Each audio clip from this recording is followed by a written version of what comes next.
ታትዬ ደስ ብሎኛል፣ አንቺንም ደስ ይበልሽ፣ ስራ አገኘሁ አላቸው። አይናቸው ስር ያደገ የእህታቸው ልጅ ነው። ይወዱታልና ደስታው ደስታቸው ሆነም። እናም ዋስ ሁኚኝ ሲል ጠየቃቸው። አላቅማሙም። በማግስቱ ቀጣሪው ድርጅት ጋር ሄደው የዋስትና ውል የሚል ፈርመው ፊርማቸው የቅጥሩ ማረጋገጫ ሆኖ ወደ ቤታቸው ተመለሱ። እንዲህ ከሆነ 1 ዓመት አለፈ።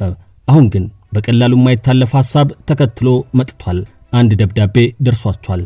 ደብዳቤ ከሚባል ይልቅ ቅሬታና ጥያቄ በአንድ ላይ ተጽፈው መጡ ቢባል ይሻላል። አዎ እርሱ ቢያጎድል እኔ ልሞላ ብለው ዋስ የሆኑት አቶ የእህታቸው ልጅ ስም ተጠቅሷል። ብር 200,000 አጉድሏል። የእርሱም መታመን አብሮ ጎድሏል። የእርሱን ለእርሶ ትተናል፣ የእኛን 200,000 ብር ግን በዋስትና ውሉ መሠረት ይክፈሉ ይላል። አሁን ገንዘቡ በስቶባቸዋል። አስቀድሜ አውቄ ቢሆን አቅሜን አውቃለሁና አልፈርምም ነበር አሰኝቷቸዋል። ፈርመውታል የተባለውም የዋስትና ውል አብሮ ተያይዟልና አዩት። ካዩት ነገር ሁሉ አንድ ነገር አይናቸውን ይዟል። በደንብ ተመለከቱት። የዋስትና ግዴታ የገቡበት የገንዘብ መጠን በውሉ ላይ አልተጠቀሰም። እናም ዋስ የሆንኩበት የገንዘብ መጠን በውሉ ላይ ስላልተጠቀሰ የተጠየቅኩትን ገንዘብ አልከፍልም ሲሉ ለራሳቸው ተናግረዋል። ለራሳቸው የነገሩትን ጮክ ብለው ለጠያቂው ድርጅት ቢነግሩ አልከፍልም ቢሉ ያዋጣቸው ይሆን? የዋስትና መጠኑ ባለመጠቀሱ ዋሱ ከሕግ ተጠያቂነት መዳን ይችላል?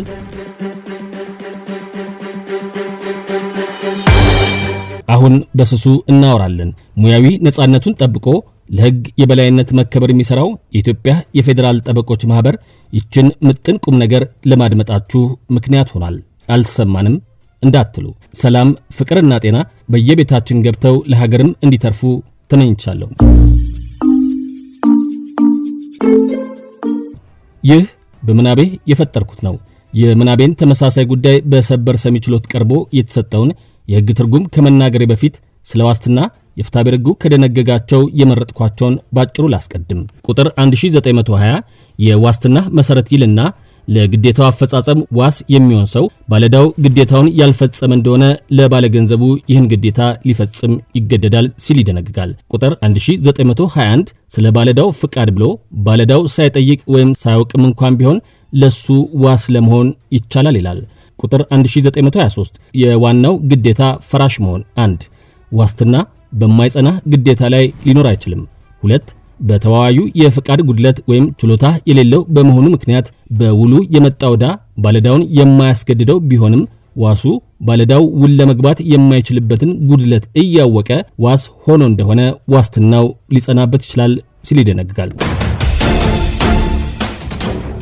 ወደ ታታ ልመለስ። የእርሳቸው መልስ የሕግ መሰረት ያለው ስለመሆኑ የፍትሐብሔር ሕግ ቁጥር 1922 ድንጋጌ ያረጋግጣል። እንዲህም ይላል። ስለ ዋስትና ፎርም 1 በህሊና ግምት ብቻ ዋስትና እንዳለ አይቆጠርም። 2 ዋስትና ግልጽ መሆን አለበት። እንደዚሁም ከተደረገው ውል ወሰን ለማለፍ አይችልም። ንዑስ ቁጥር 3 ለግዴታው ዋስ የሆነበት የገንዘቡ ልክ በዋስትና ውል ካልተገለጸ ዋስትናው ፈራሽ ነው። እናም እታታ በዚህ ድንጋጌ መሰረት አልገደድም ማለታቸው ተገቢ ነው። የፌዴራል ጠቅላይ ፍርድ ቤት ሰበር ሰሚ ችሎትም ተመሳሳይ ጉዳይ በመዝገብ ቁጥር 10/4061 ቀርቦለት የሕግ ትርጉም ሰጥቶበታል። ቅጽ 19 ላይ ስለታተመ ሙሉውን የክርክሩን ይዘት ልታነቡት ትችላላችሁ። ሰበር የሰጠው የሕግ ትርጉም ግን እንዲህ የሚል ነው። 1 የዋስትና ውል ዋሱ ግዴታ የገባበትን ኃላፊነት መጠን ወይም ልኩ ምን ያህል እንደሆነ በዋስትና ውሉ ላይ በገንዘብ ካልተገለጸ በስተቀር ዋስትናው ፈራሽ ስለመሆኑ ነው ያለው። የዛሬውን አበቃን። ለማድመጣችሁ ምክንያቱ ስፖንሰር አድርጎ ያቀረበላችሁ የኢትዮጵያ የፌዴራል ጠበቆች ማህበር ነበረ። ከሁሉም የሚበልጠው የአእምሮ ሰላም ከኔም ከናንተም ጋር ይሁን።